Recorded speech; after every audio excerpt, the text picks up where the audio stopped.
What is Web3? Crypto loves it, Jack Dorsey hates it. It's getting a lot of press, and yet the definition isn't really concrete. The inventor of the internet, Tim Berners-Lee, already coined the term back in the 90s, but several decades later, one of the Ethereum founders, Gavin Wood, repurposed the term in light of what the internet has now become and the problems that have come along with it. In this video, we're going to break down what Web3 is, what came before it, and what that can mean for the future of the internet and crypto. Let's get it.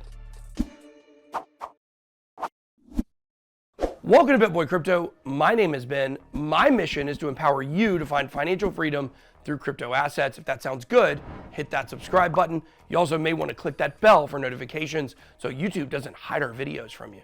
Trust. It's what makes the world go round. Without it, things get expensive. If countries don't trust each other, they make things like NATO and start buying and selling tanks and missiles. You can see trust measured in interest rates. The higher the risk or less the trust, the higher rates you pay the bank for a loan. But it's also the same with everything in life. You need a car, but a cheap one, you don't trust to get you around reliably. So you opt for the one that's over-engineered and bulletproof.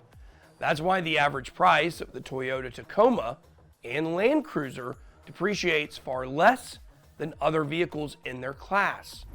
If you misplace your trust, it can cost you. Just ask Nicolas Cage. It's no different for the internet. Most businesses put their trust in Amazon Web Services, or AWS, to host their cloud services. Other folks use WhatsApp for its security and encryption. WhatsApp users trust Meta when they say there is no backdoor key to the app that can decrypt their messages. But we're just taking Meta's word for it. Definitely trust them, right? Only they have access to the code for WhatsApp. This kind of opacity is what gave Gavin Wood the perspective to recoin the term Web3 in terms of blockchain. He and others looked back at the history of the internet and put it into three eras. Web 1.0, the early internet, from 1991 to 2004. This was the internet most of us grew up on. It was static and open, highly decentralized, but also rigid in its capabilities. Anyone else remember how difficult it was to set up a router in 1999?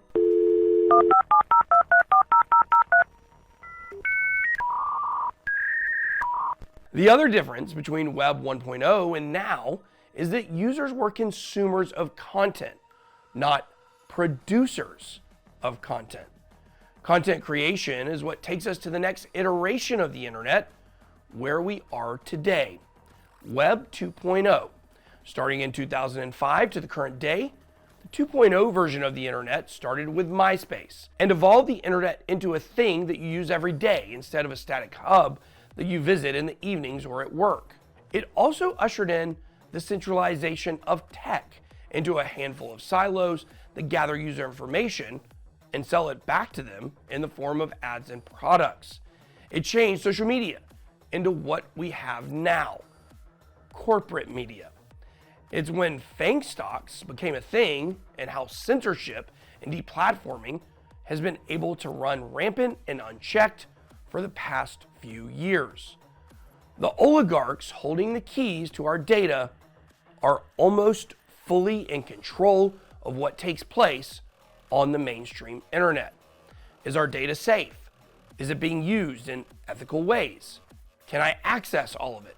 How is it being used? Am I being tracked?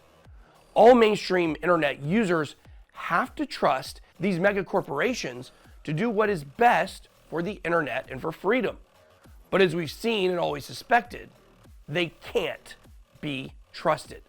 The cypherpunks of crypto have known this forever and have been thinking of ways to make the internet more open, transparent, and trustless.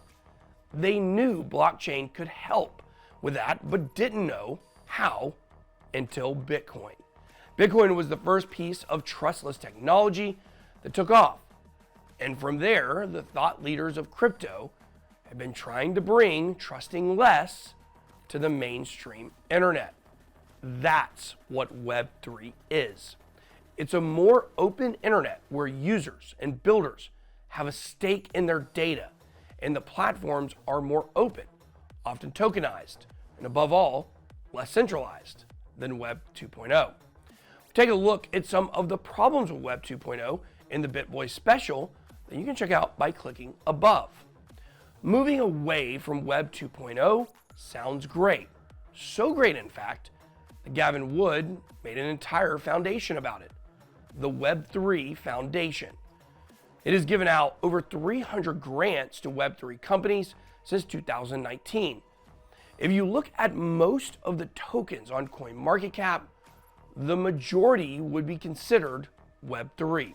They're blockchains that are public, tokenized, and decentralized, at least kind of.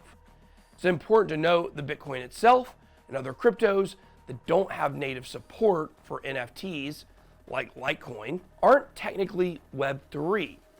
I know that's kind of confusing because it's the early days of Web3 and it's still being defined and developed as we speak. But that confusion is making other tech leaders nervous that Web3 is not what it seems. Former Twitter CEO Jack Dorsey has spent the last year or so getting very intimate with Bitcoin and crypto, and without warning, fired off a series of tweets stating that Web3 was a trendy name for nothing more than a Silicon Valley cash grab.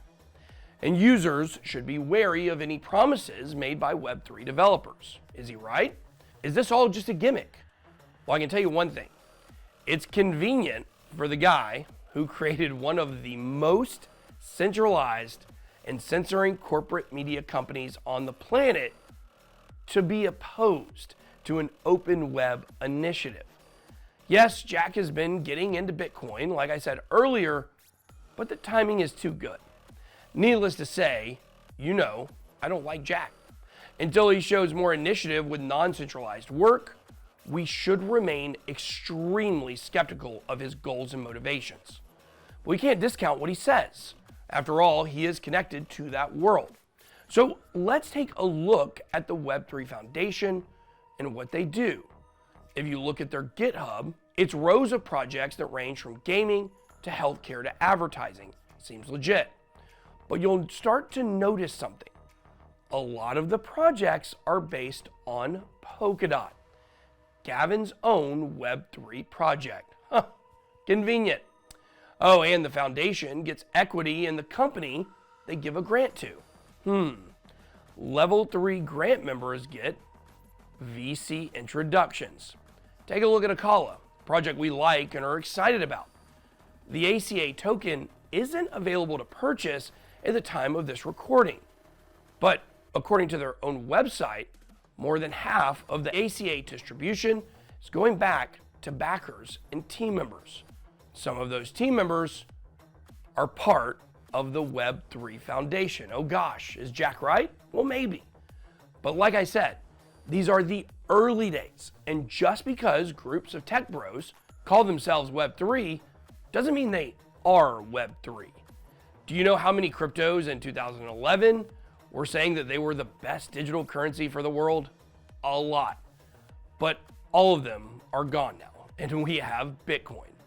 In a similar way, Web3 is an idea in blockchain, and blockchain is its muse, and no amount of VC cronyism can get in the way of people taking control of their money, their data, and their freedom.